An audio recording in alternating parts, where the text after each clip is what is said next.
Cheshire in Wales supports disabled people across Wales, and it's a pan-disability charity. We support people in programmes around volunteering, employment, in social care.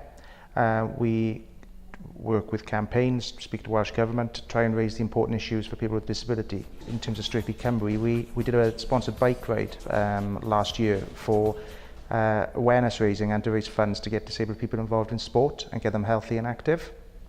And by raising over £25,000, we wanted a way of actually putting that money to good use and looking at how we could get disabled people active. And so born was the idea of Sctrictly Cymru, which was the first pan-disability dance competition in Wales. And the money that was fundraised funded the running of the Sctrictly Cymru event itself.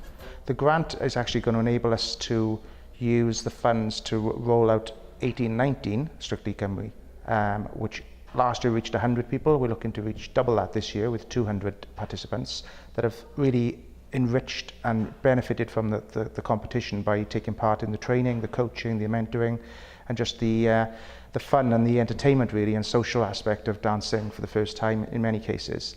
So this money really is going to be put towards going to support more disabled people who may never have danced to actually have the enjoyment and the fun of taking part in a dance competition from the very first sort of days where they started training all the way through to the final, how much people enjoyed it, how much they got out of it. There's sort of the case studies, the people we've spoken to, they all want to carry on dancing. So it's just been so much fun for everybody involved. And this money will enable us to do that next year in a bigger and better way.